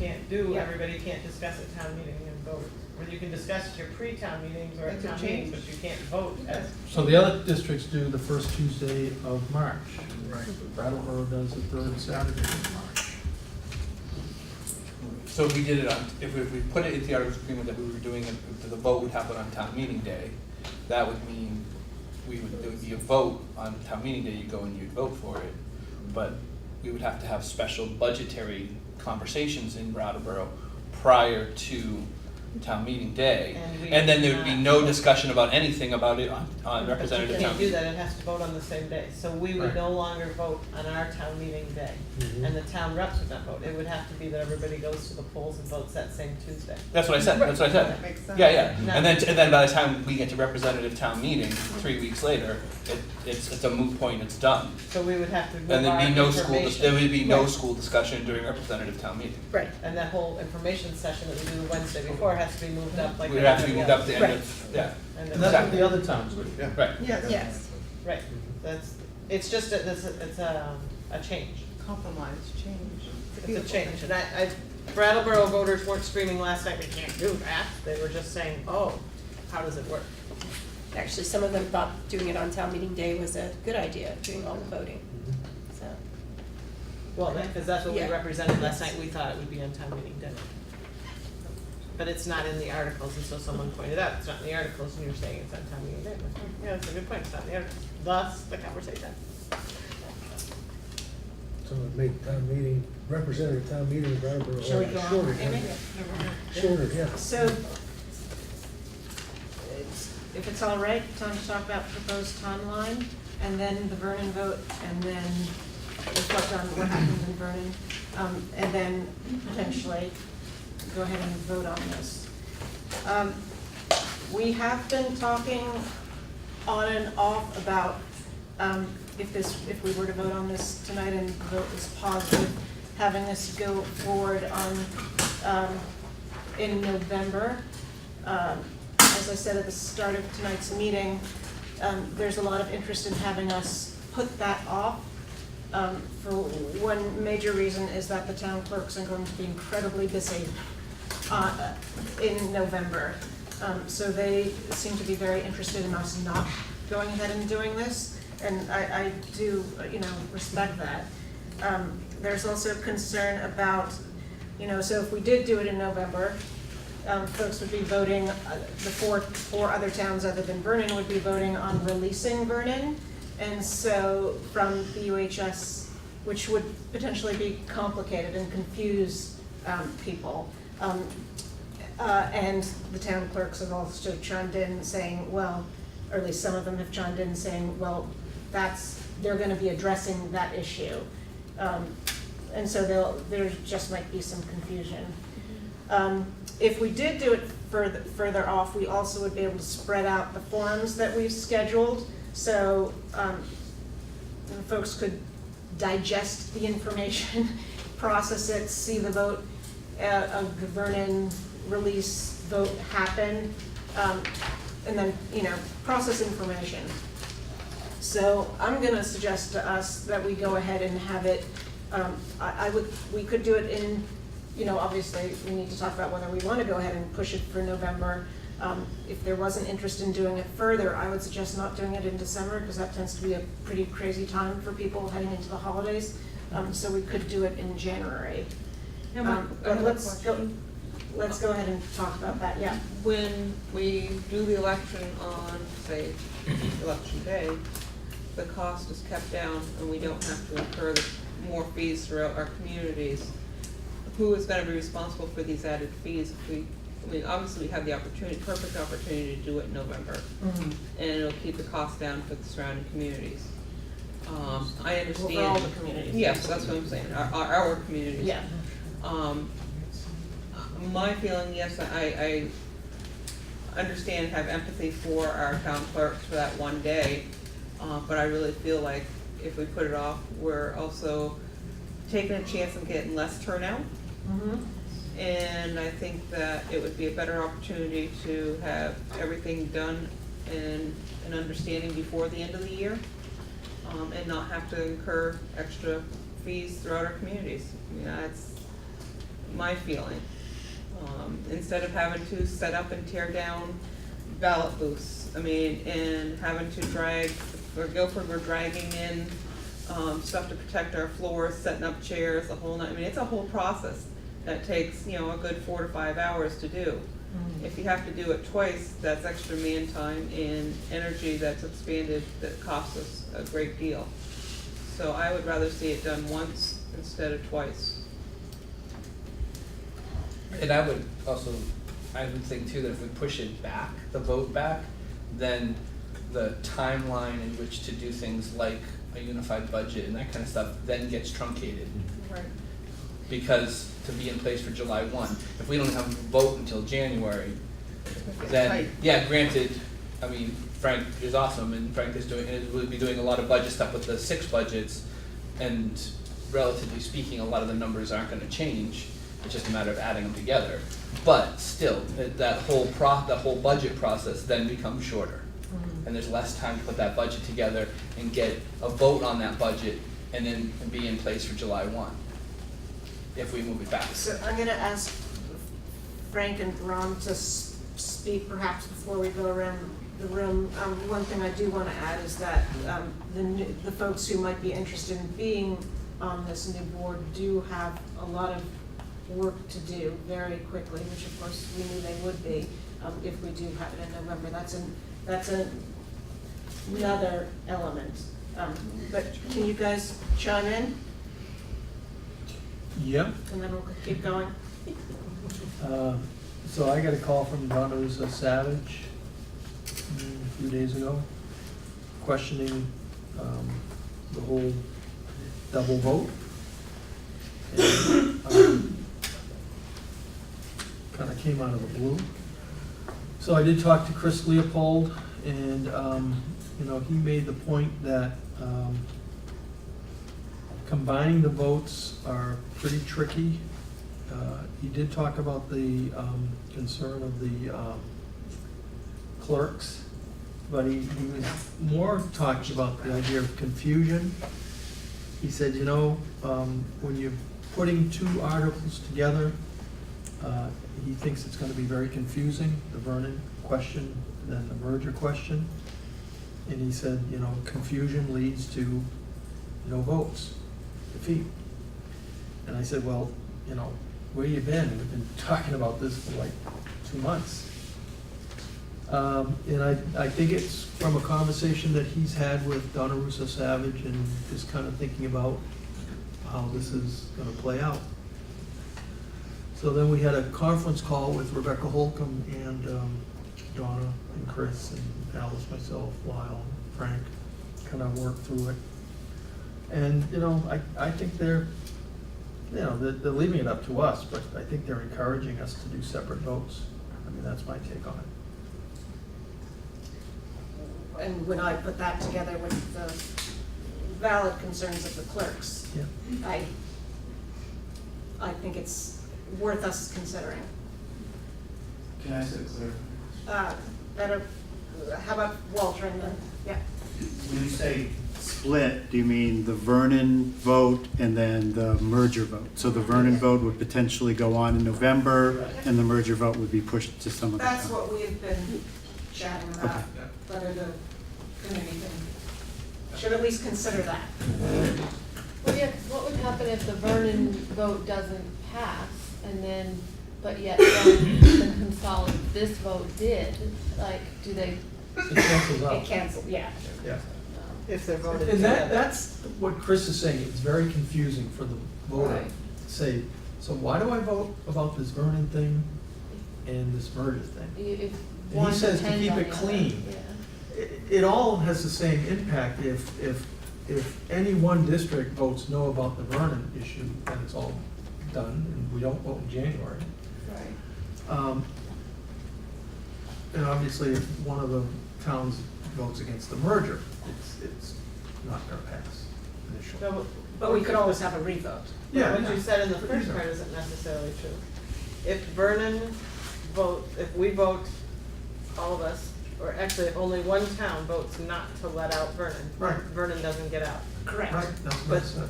But the second half of what you said is that the merger doesn't go through? It doesn't go through. Right. Because Vernon, It's all. If it's all together. But if we Either do three way. separate votes, we could put Vernon in and have another vote. Yeah, you could make it It would have to happen No. another time. I was just And gonna then say, we'd have to talk you to have to Vernon. make them necessary, but you can't because they voted as a town. Well, I guess you could, but that would be like absurd. They voted as a town to get released from the Union District for their purposes, and I can't imagine then us saying, oh no, but we're gonna force you to be in this. That may be better than saying we're advised. Yeah. So they're contingent on each other. And, we've known that, and Chris is saying, as we get closer to this, the actual voting on the Vernon release, the merger, and the directors, he's saying, it makes it much cleaner if you can separate those. Couldn't Vernon come first?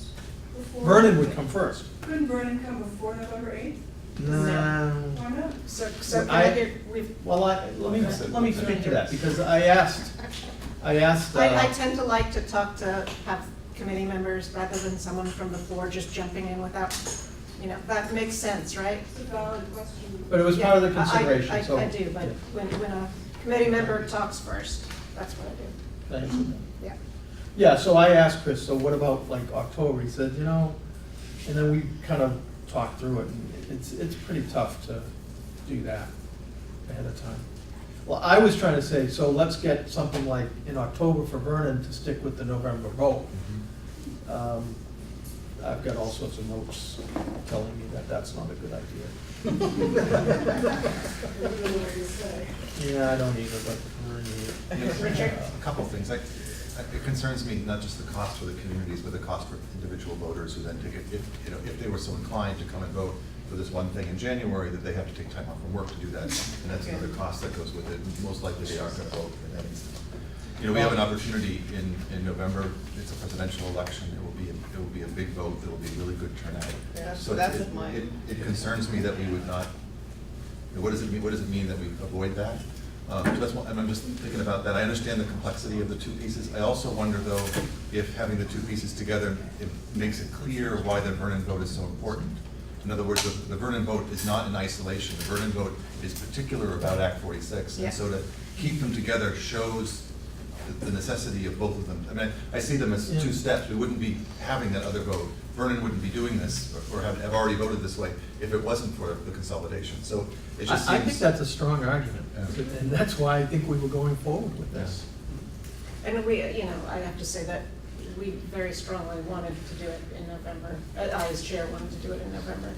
But I'm recognizing the concerns. Well, and as Richard was saying too about the having multiple votes and the work for the voters, because we're talking about, everyone had the potential of voting just a couple weeks ago.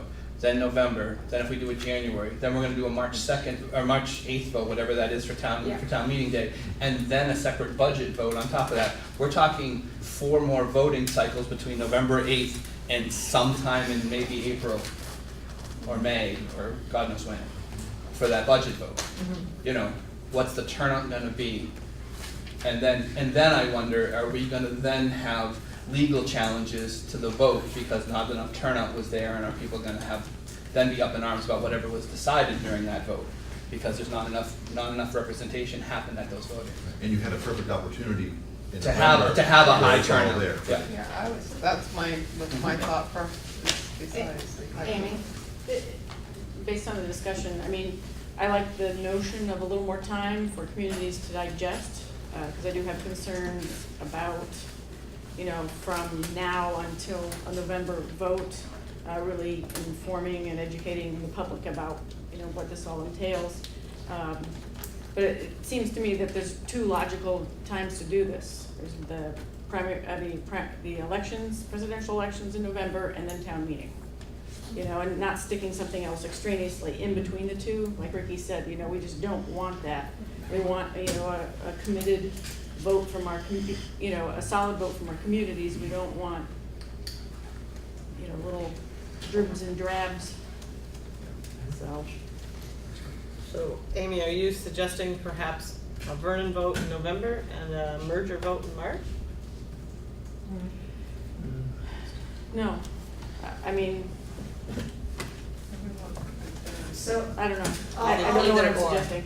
Yeah, I just, those seem to be natural times that people expect to go to the ballots and vote and make decisions. And, you know, to do something contrary to sort of that norm, you know, I don't But you're still think. thinking of putting the vote together in what you're saying, not splitting it. Either of those 2 times, but a merge. Yeah, I don't have a strong feeling about that yet. I mean, I see their point where that I guess I think Vernon deserves an answer sooner versus later, you know, so that they can continue their work. And just how they didn't want to hold us, we wouldn't want to hold them. But I guess I don't know. So I'll chime in that one of the reasons I liked the November vote before the concerns came up was that if one of these 2 votes were voted down, we would be able to, as some communities, put the vote before the voters again after more education and discussion. And that gives us the opportunity to then have a vote in March. Yeah. Vernon has to be allowed to leave by the State Board of Education as well? And that would happen during the September 20th Yes. discussion if we were to vote to send this up, that it would be allowed to be reviewed on September 20th. Yeah. What happens if the state says they can't leave? I don't Are we believe all that's back at the gonna drawing happen. board You know, though? I've had It's- conversations with the AOE and members of the state board. I can't imagine. I'm just them being doing devil's that. advocate No, I know, there. But the just- second And half, what happens? but the second half of that is, okay, so they let Vernon leave, but the other big question is the superintendent's services, the central office services, and whether they're allowed to come in with us or whether they have to go find another district. And I wonder whether that decision weighs at all on the Vernon voters' mind, and whether there would, if that decision would make Vernon voters want to reconsider coming into the merger? Can I ask Walter that question? To put you on the spot? Well, I'm not sure if if re-merging, becoming part of the merger and losing school choice would, I don't think that would work. I mean, I certainly think that we want to be partnered with the new super district, the new district. We want our service simply because you're 5 minutes down the road. We don't want to, well, I shouldn't speak for the town. It would be much more difficult for us to join up with Dover and those other towns that are being, mentioned every time we talk about this and have a disparate, spread out district. It just doesn't seem, it makes it much more difficult to see how that would work. You wouldn't envision taking it back to the voters if you got something else? Oh, I'd say why not? Absolutely. Is there any sort of, after the Brexit vote? But yeah, we voted 3-1 to, I mean, it was pretty clear, there was no ambiguity in the vote. And there hasn't been, after the Britain vote, there was a lot of people saying we should revote. There hasn't been any of that in Vernon. I've heard none at all. Right. Wondered. Yeah, and I'll just remind everyone that we are, Article 1 says that we would be designated as a supervisory district. So my thought is that we go ahead and quickly review the Vernon, what happened in Vernon, then vote on the articles, and then vote on the date. Does that make sense? Okay, Walter, do you want to speak to what the vote was in Vernon a couple weeks ago for us? Absolutely. So we did have two forums ahead of time. In general, we heard from residents of Vernon that they were interested in us leaving BUHS number 6 if that was the way for us to retain school choice. There was, we did hear from the other side about the importance of considering K through 6 students as well as 7 through 12 students, and I think those opinions were heard. But the vote was very clear on that it was 3-1, 300 something to 100 and something in favor of us leaving UHS number 6. So it was, and we on a typical year when it's not a presidential election, we get maybe 500 or so, 500, 600 voters. So we had, almost that number. So I think we had a good turnout, representative turnout of the town. Thank you. Okay. Any questions about Vernon? Are we ready to vote? So is there a motion? Were we going to talk about the date? I was thinking that we should vote, and if we actually have a report to submit, we're all in favor. Does that work? Yes. So we've made all the changes tonight, right? We don't have to Yeah, feel so like do we there's need to anything review else. them? I mean. No, there's one sentence that I need to add from the conversation with Donna Russo Savage. Asked about, is there anything stating what happened in Vernon? So I got something from Chris Leopold that we will add to Article 1, and it's essentially stating what Walter just said, that on August 9th. So it's got the original Article 1 with the necessary districts that you can all read in the article. And then on August 9th, 2016, the Vernon Town School District voted to withdraw from Brattleboro Union High School District. Consequently, in order to establish a unified union school district, the following is required. 1, each town of the school district referenced as necessary must vote to approve the proposed merger. And 2, the withdrawal of the Vernon Town School from Brattleboro Union High School District must be approved by both the other member town school districts and the Vermont State Board of Education in accordance with Vermont statutes. So Donna Russo Savage is asking us to insert that in Article 1 so it's clear. And that's kind of the basis of the vote anyway, 2 votes, so. Yep. Another question, based on Dummerston's lengthy list of concerns and the vote, is there any reason for the study committee to look at putting Dummerston as advisable, that we go forward without Dummerston if Dummerston votes it down? I think we should ask Amy to speak to that.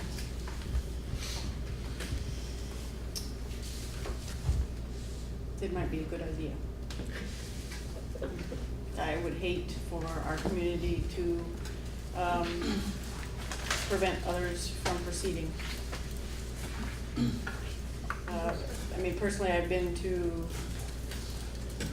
the different communities and heard from different townspeople from those communities, and I do think that every other community is farther along in this process and realizing the benefits for the students. I think Dummerston seems to be more stuck on the adult issues, that merging involves more adult change than actual changes for the children, and they really haven't been able to move beyond that yet.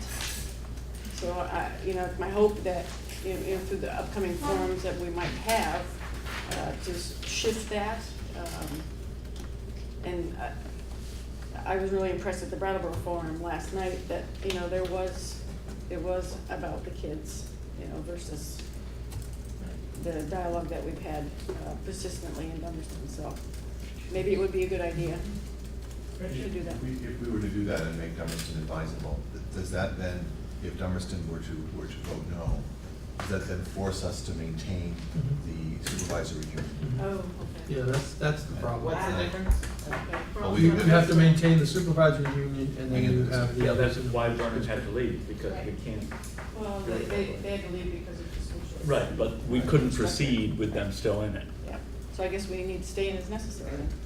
I don't understand. We considered that, and the fact that it creates, if you have somebody advisable, then you have to maintain a supervisory union, and then you're creating a new merged unified district.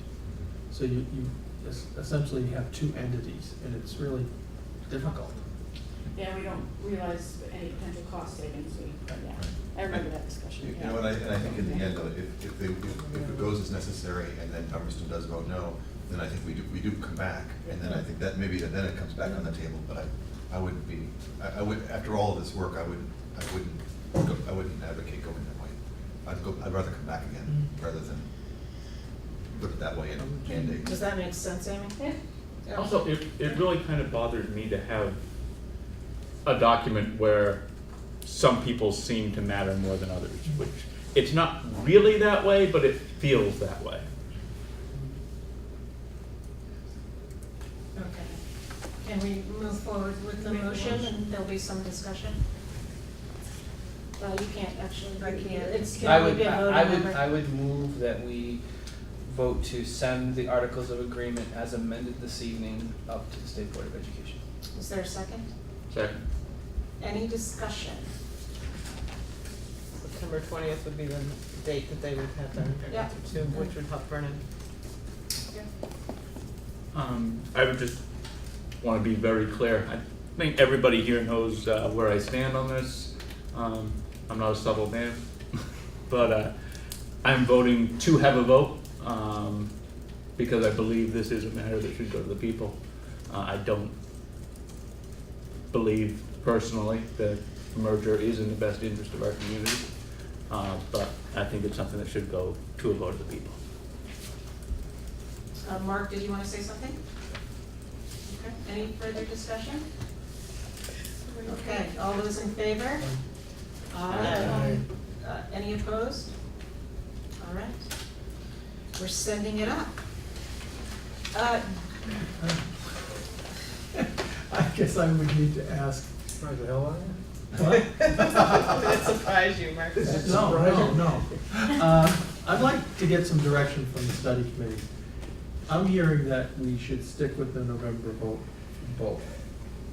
That's our next discussion, right? That's what we're talking about okay, right so- now. So, can we You're weigh in gonna on get that? direction. Can we go around the room?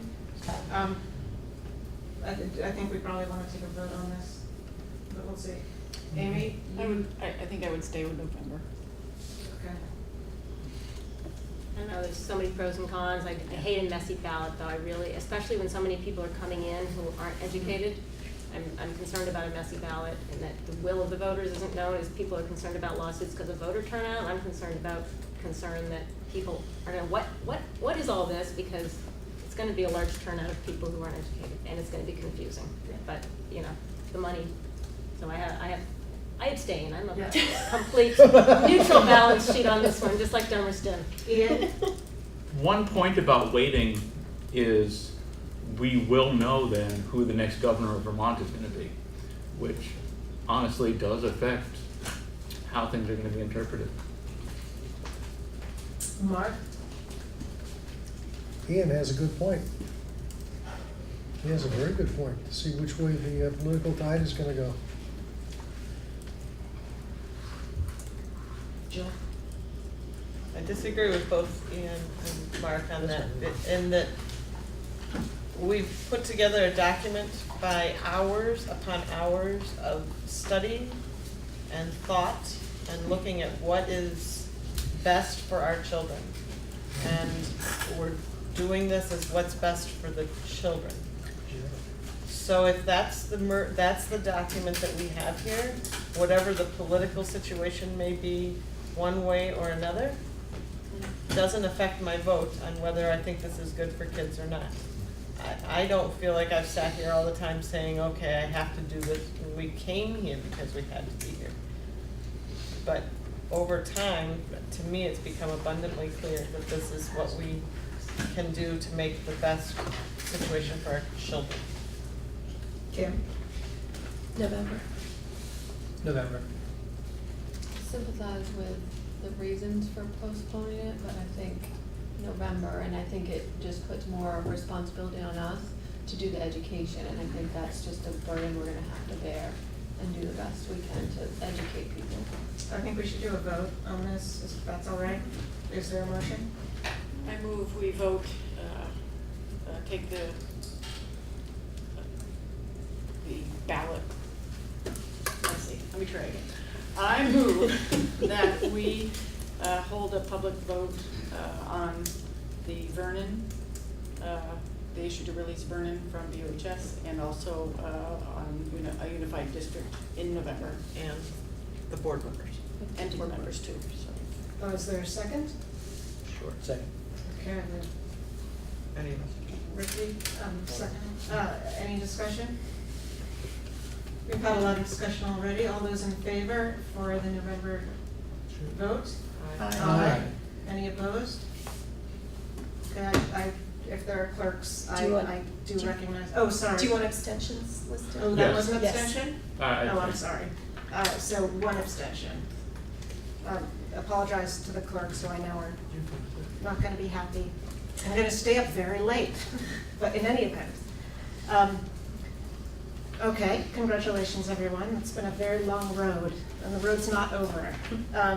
We have the ballot, and I believe we're gonna have to vote on the ballot. But I don't think this is the final ballot. No, it's not. So in fact, we do need to come back together, We do have a and we meeting will. scheduled, Yeah. September. We have some. But some of you thought this was potentially the last time we'd ever see each other, but it's not true. Well, we have the public We have the forum. public forum. Yeah. I think some of us, Between I didn't think before that the at all. first one. I didn't think that either. I thought But we were. September 8th is just a regular meeting in Putney, Russ? yeah, so we, Yeah, September 8th, you said? yeah. That's what I have. That's what I in my- have. I got my- I will not be there. I will I'm not gonna be there. so are we okay for September 8th for the actual ballot language? Yeah, we need it by then. Okay. We're gonna be very busy over the night. Some of us are gonna be busy. Some of us not gonna be here. How many are not gonna be here? Raise your hand. I'll be in Virginia. I have, Skyping. No, Todd? I'm to National Cemetery. Todd said he could be here, but that would only be one Brattleboro person. Is there, David can, I already tried.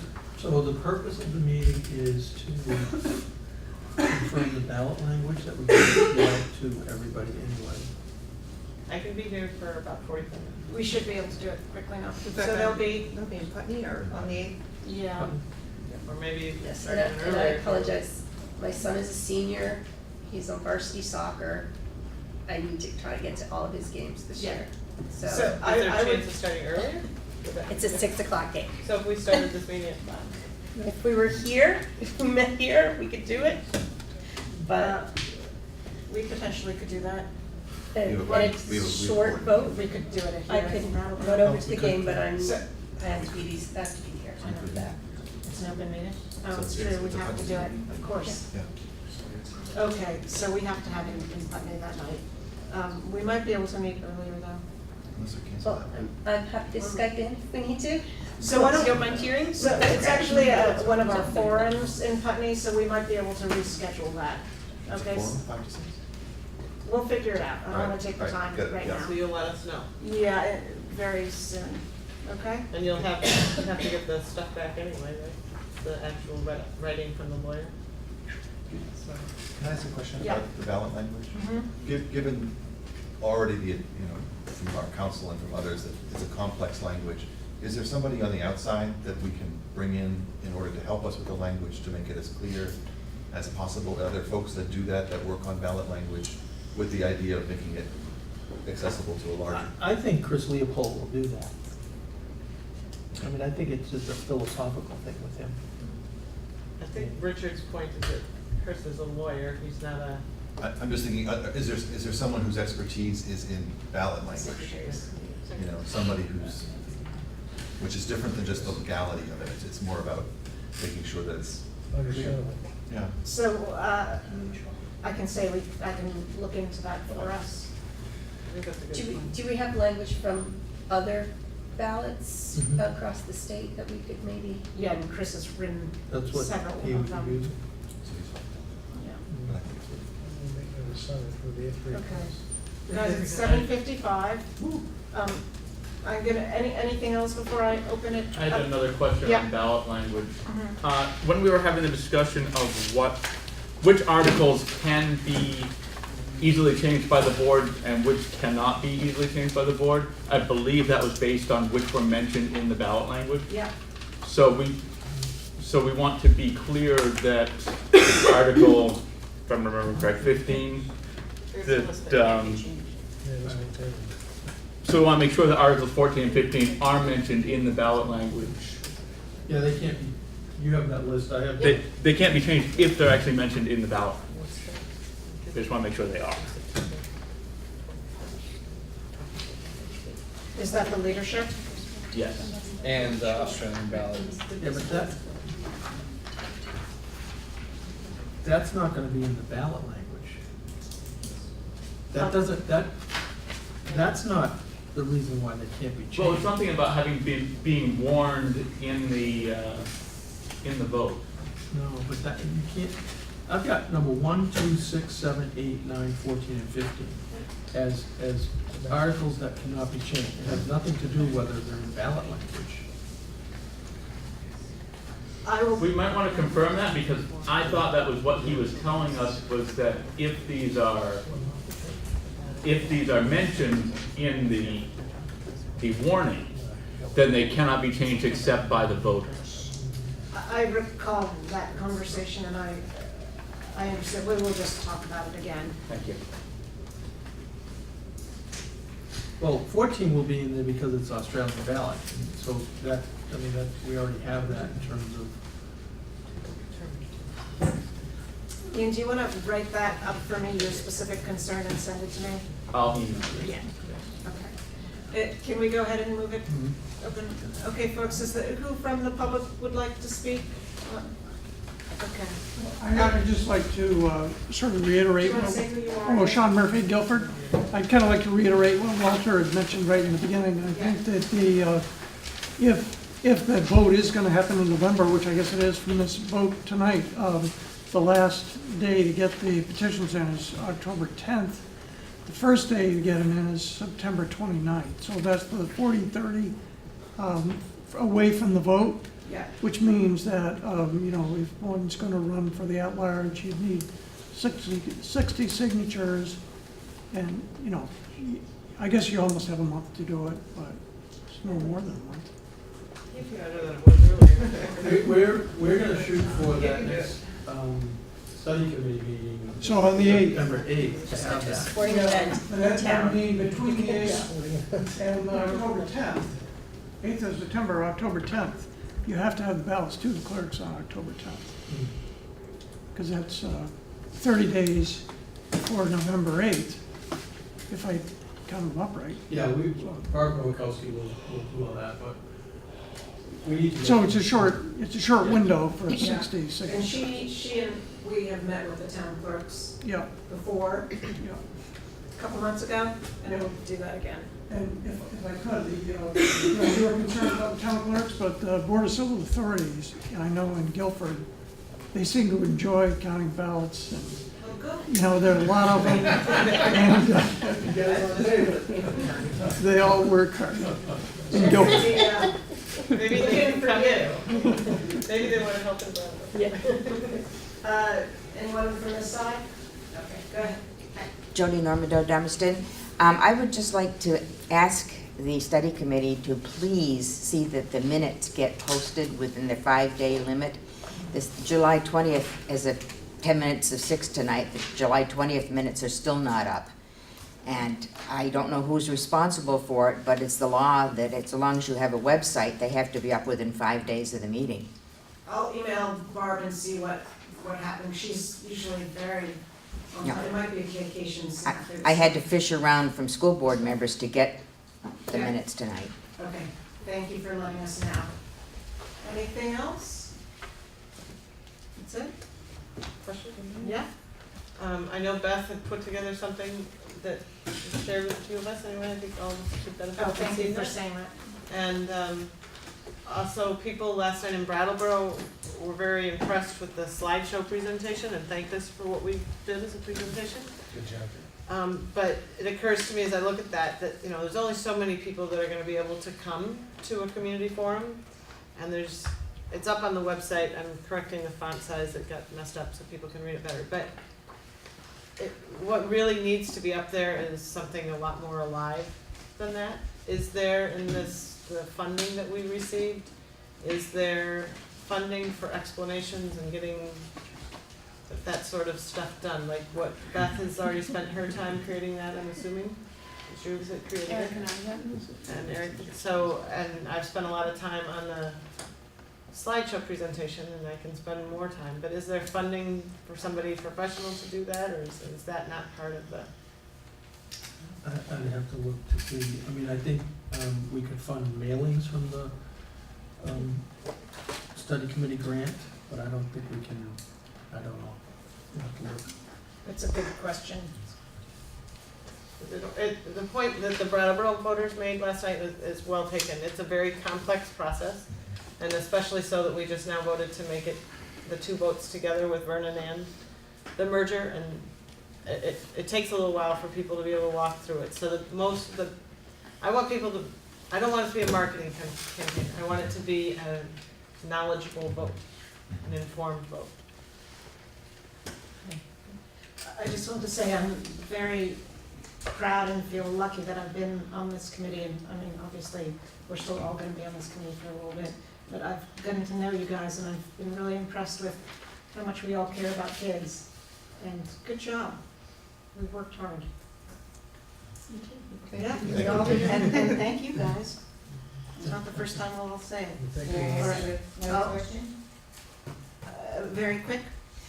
If you're going to do a mailing, and that came out at the Brattleboro meeting the other night, is it possible for any members on this board or any members on the other board to do a minority report that would go out with your mailing? What's a minority report? Well, Washington County has a minority report, and it's a really very interesting minority report if anybody wants to see it. It's the people that do not necessarily agree with what the majority has come up with. Yeah. So we actually talked with Chris Leopold this week about a minority report. He said a minority report would come from the study committee. A letter could be sent from individuals or from an individual board, but it would not be considered a minority report. A minority report only comes from the minority decision of the study committee. And as this was unanimous, I don't think that would be the case. But I think there are people on the study committee who do not want to merge, and that's what. Thank you. It was a unanimous vote, though, so. To send it to the voters. Thank you very much, guys. All right, is there a motion to adjourn? Motion to adjourn. Is there a second? All right. All those in favor? Aye. Any opposed? No?